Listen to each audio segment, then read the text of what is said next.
Hey guys, it's Kevin in my review for Freaky. And what Freaky is essentially about is we center on the character of Millie Kessler. She is a bit of an outcast within high school and things like that. She, is trying to get into colleges and all that kind of stuff. But her school is also suffering from recent deaths from this entity known as the Blissfield Butcher. He has been going around and brutally murdering a bunch of the students there. And so one night when Millie has an encounter with this Butcher, she pretty much is under the assumption that she's going to die. However, when the Butcher stabs her with this dagger, it doesn't kill her. It instead switches their bodies, so now Millie wakes up in the killer's body, while the killer now is in Millie's body with the intent of destroying her body once and for all, and also making sure, and basically they now have 24 hours to make the switch or it is permanent forever. So, Freaky overall, I was very excited for this film. I thought this film looked like a lot of fun from the trailers. I thought that the concept, while it's one that we've seen done before, it was something that was a little bit different, and I was excited to see, how it was going to turn out. But also the fact that the director of Happy Death Day was heavily involved with it as well. I'm a big fan of the Happy Death Day films. I think Christopher Landon has done an excellent job with both of those, so seeing him take on something else, I was very excited with.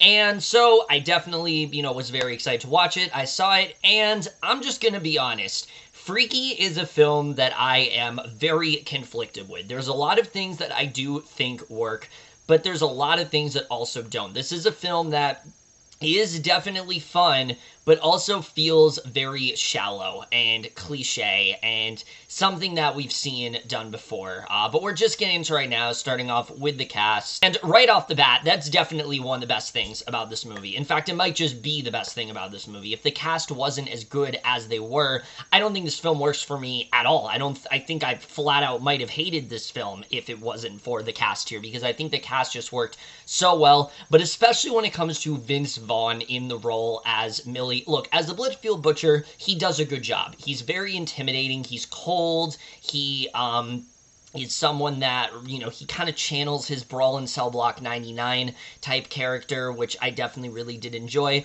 But it's when he makes that switch to Millie, and he's now playing a teenage girl, that's when he really does shine here, because this is the funniest that Vaughn has been in years. He does an excellent job of channeling this role, and not only is he really funny, he's really convincing. You legitimately believe that there is a teenage girl in his body, that, he is, that basically they did switch bodies, and you really do believe that here, and I think he did a really good job. The physicality, I thought he did a really good job with, because when Millie switches, she realizes she isn't as, she's a lot stronger, and this is something that really throws her off, and I thought he did a good job with that, but also the gestures, and just the way that he would talk in terms of, his dialect. I just thought he had it all down pat. He was really funny to watch in the role, but he also really understood the role, and I just thought did such an excellent job here. I was very impressed by his performance throughout this film, and I think, honestly, his performance alone is worth the price of admission. I really do think the film is worth watching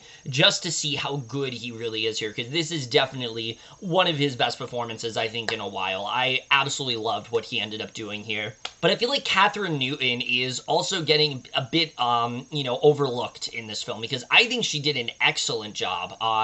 Early on when she plays Millie, she does a really good job of establishing Millie as someone that's kind of quiet and reserved and a bit introverted because of that, and I think she does a good job with that. But then, similar to Vaughn, once she makes that switch, it's even more impressive, because now she's playing this basically emotionless killer, and that can be very hard for an actor to do, just to completely switch emotions entirely, but Newton really does go for it. You feel that she is psychopathic. You feel that she has zero care for anyone that she's killing. You understand that her only goal is just to kill, and I thought she did such an excellent job. I really love what she ended up doing in this role. There's a lot of moments in the movie where she doesn't even speak. She's she's a very quiet killer in that way, and I thought that she was just very impressive in this role. I really liked what she ended up doing there, and I think, like I said, the two central performances are both very strong. The rest of the cast, I think, also does some really great work. The two friends of Millie, I haven't really seen either of them before, Celeste O'Connor and Misha Osherovich, respectively. I thought they both did a really strong job, though. I was very impressed by them. Celeste O'Connor, I did see in Sella and the Spades, and I definitely enjoyed her in that film, but I thought she did a really good job here too, as both Nyla and Josh. They're definitely fun to watch. I enjoyed Katie Finneran, who played Millie's mother. I thought she was definitely really good. Uriah Shelton as well. I haven't seen him since like the Girl Meets World days, but I was very happy with his performance. I gotta be honest though, all the other performances in this movie just really didn't work for me. Millie has this sister, Shar, and Dana Droy's performance, I just felt was so one note. She's just so annoyed all the time, and she's so strict, and I wasn't really digging her performance very much at all. But especially when it comes to Alan Ruck, who plays Millie's woodshop teacher. Really bad in the movie, honestly. And I've liked Alan Ruck in other things, but the way that he was going about this role, it just didn't really work. He's supposed to be a teacher that is very tough, is very disrespectful towards Millie, borderline bullying her. But the way that he does it, it feels less like what a teacher would do and more like what a student would do. And I just don't think it worked in any way. I was not impressed by his role. I mean, I've had teachers that give students a hard time, but there's scenes where, like, he's borderline, like, taunting, like, he's straight up taunting her and, like, threatening her and things like that. And it just never really worked for me. I thought his performance just was way too over the top for this movie, and I just was not a fan of his. So, again, I think most of the cast here does some really great work. I think they really are the thing that keeps this movie being as entertaining as it is, and I definitely did enjoy the cast here overall. Now getting into the directing and the writing. Again, that was the thing I was most excited for, and I think Christopher Landon's directing is really good. You know, he does a really strong job with the comedy and the horror of this film. I was definitely impressed by that. Just from the first 5 minutes alone, there is a terrific sequence that is kind of like channeling something like, say, Friday the 13th or Halloween, and you can see that Landon is, you know, deeply inspired by that stuff. And what I enjoyed about his directing in this film is that the Happy Death Day films, they've been PG-13. This one is R, and Landon really does take advantage of that rating. You know, he's able to focus on the horror, and I think he definitely does deliver on that front. I was definitely impressed by his directing here. I think that's definitely one, in terms of the horror, I think he does a good job with, but the comedy as well, similar to Happy Death Day. I mean, it definitely is very strong. It's a very fun movie. I think the comedy mostly does work in this film, and again, I think his directing is just really strong here. Landon has really asserted himself to be a very strong director, mainly because of how versatile he is. You know, all three of his films, they all have different tones to them, and I think this one, again, it blends horror and comedy, I think, pretty well here. I think it does a good job with that. So I was overall impressed by his directing. The writing, though, this is where we get to the thing that I think really sunks this movie for me. Because, look, the comedy in this film is pretty consistent. I think that there are a lot of funny scenes in this movie. There are scenes that definitely made me laugh. But I feel like 90% of that is the delivery of the actors. And I say that because aside from the comedy, everything else writing-wise, I really don't think is that good here. Especially when it comes to our characters, which I really did not expect to say, but I can honestly say that there isn't a single character in this movie that I really cared all that much about. I didn't find anyone to be all that interesting, and it's not because these are bad characters, it's because they feel very thinly sketched. A lot of this film, in terms of the writing, feels very cliche, feels very generic. Every character kind of feels like a trope. Even Millie, the main character, you know, whether it's Millie's sister, who is this very emotionally aloof cop who is like so deep in her work that like she doesn't really care about really anything else, or it's Millie's mother, who is this alcoholic of sorts, you know, recovering from a certain tragedy in her family. You know, her father has passed away like a year ago, and so they're still kind of reeling from that. Whether it's her friends, where, you know, she has this gay best friend who he does turn out to be pretty fun later on in the movie, but there just isn't much to him as a character. So again, it was hard to get invested in that, but even Millie as a main character, I didn't think was that interesting. I found her to be very one-note. She's just kind of introverted. You know, she's not even really that weird. She's not even really out there all that much. She's just a bit introverted and quiet, and because of that, she's picked on relentlessly by people. You know, they bully her a lot. She is very much seen as an outcast, and I just didn't really buy into it all that much. I felt like there needed to be more there for her character, and there just really wasn't. I don't think the film did a really good job of establishing Millie as a character before the switch happens. You know, you didn't really care that much about her because, yes, her father has died, but it's done in a very it's done in a way that feels very obvious, and it's done in a way that doesn't feel very subtle, and I think they just could have handled that a lot better. I was not very impressed by the writing in terms of Millie as a character, and yes, she does go through a significant arc once Vince Vaughn turns into her, but the problem was, even though I was admittedly enjoying Vaughn in the role, I didn't care that much about Millie to begin with, so when she's undergoing this switch, I just didn't really give a shit. Honestly, I just did not have that much investment in her as a character, and so I really failed to connect with her here, unfortunately, and because of that, that's why I just can't say this is a very strong screenplay. I think that really brings a lot of this movie down, and that's why I think a lot of the comedy doesn't come from the script. I think it comes from the delivery of Vaughn and, you know, all actors involved, because they do a good job with it. I don't think writing-wise the film is very good. Even the Butcher as a character, I understand they're clearly trying to go for, you know, an anonymous type killer, like something like, say, a Jason or a Michael Myers or something like that, and that's fine. You know, I don't have a problem with that.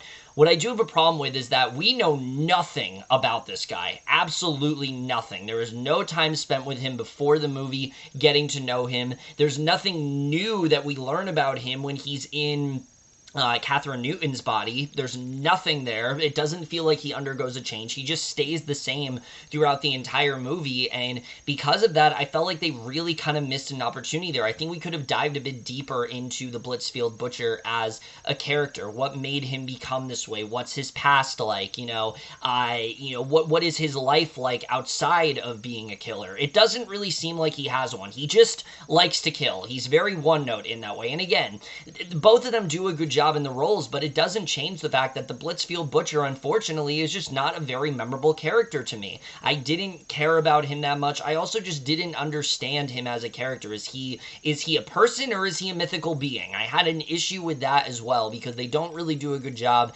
with delving into it all that much. And the reason why I'm complaining about it so much is because I think Christopher Landon has shown that he's able to blend really funny comedy with some really good character work. I think of the Happy Death Day films and, you know, the tragedy that Tree has gone through, or, you know, her different relationships within her life, or what they did in Happy Death Day to You, where, you know, she had this whole conflict where, you know, her mother's still alive, but then she, you know, loses all of her other friends. There's really nothing like that in Freaky. It feels very thinly sketched, and that's what was disappointing to me. I felt like they could have delved a lot more into this dilemma to really push the narrative forward and also give you a reason to care, and they just really didn't do that, and that definitely brought the film down for me. The switch that happens as well, they explain it like once, and then that's just kind of it. There's never a point where they are trying to get other people on board. There's never a point where they're trying to, you know, really get others to, you know, help them out. It doesn't really happen, in this movie. So that also definitely did annoy me, and I think definitely did bring this movie down. So again, there's a lot of things that just doesn't really work here, and there's also a lot of side characters that just feel very cliche. These boys that are bullying Millie, and then suddenly when she's transformed, she's wearing like a red she's wearing like a red jacket and like jeans, and they're just all over her now. I just didn't buy it. I thought it was so overly cheesy, and I just didn't like any of it. It all just felt so cliche to me, and that's what brings the film down, unfortunately. I really didn't think the writing was that strong here. And so, again, while I think the film is fun, the characters just did not do it for me here, unfortunately. The cinematography, though, is really good, and that's something I will definitely say with this film, especially when it comes to the kills. They do not hold back. The film gets very grisly, and I do like the way that the Blitzfield Butcher kills people. He doesn't just, like, carry a weapon on him. He uses stuff around the house. Like, for example, a glass. He breaks the glass, and then he kills them with it. Or he'll take, like a rope or something, and he'll, just straight up, hang them. Like, he kills differently than you would expect, and that's something I did appreciate. I thought that was really interesting the way they went about it, and just the look of the film overall I think is really good. Cinematography in all of Christopher Landon's films, it seems like he's gotten really good cinematographers, and that's definitely the case here. Bear McCreary's score as well is really good. I definitely enjoy Bear McCreary as a composer. I've talked about him before. I think he's a really strong composer, and he did a really good job, I think, at constructing this film. I was definitely impressed by the way that he went about it. Definitely one of my favorite parts of the film. And then the editing of this film, again, I think the film is just a little too short for my liking. I think if we would have had another 20 minutes, I actually think the film would be even better. Have more time spent with Millie. Get us to know her as a character, but also get us to know the Butcher. Spend more time with him. So then when that switch happens, we're just as invested in both characters, and I just never really felt like we were there. Certain things that the family is going through, like this trauma of their father dying, is very much just rushed over. There's a really good scene between Millie and her mother, and I really liked it. I thought it was a very effective scene, but there isn't really anything else like it. It's really just one scene, and I needed more than that in this movie, unfortunately, and that's ultimately what brought it down. So, again, Freaky is a film that I do think is fun. There are a lot of moments that did make me laugh. I think the actors are very talented, but at the end of the day, I can't say it's a good film because aside from the laughs, it really failed to engage me as a viewer. The characters, I felt, were very flat. The directions they go in, I thought, were kind of dumb. The ending especially was really fucking abrupt, and I didn't understand why they went in this specific direction. It was just a really weird way to end the movie overall. The characters, like I said, are very cliched. There are many moments that feel very generic, and as a film, while watching it, it just felt kind of forgettable. And yes, Vaughn and Newton are very talented, and Vaughn especially has some really funny moments in this movie. But at the end of the day, I said to myself, am I going to remember this movie? And the answer really is no. It's a film that I feel like is going to leave my head, and so because it's not that memorable, I can't really say at the end of the day that I enjoyed this movie. So because that, I am going to give Freaky overall a C+. But over, guys, to my review of Freaky. Let me know if you guys saw this movie. Left your thoughts on it. We'll see you guys in my next video, and we'll see you guys for that. Okay, bye.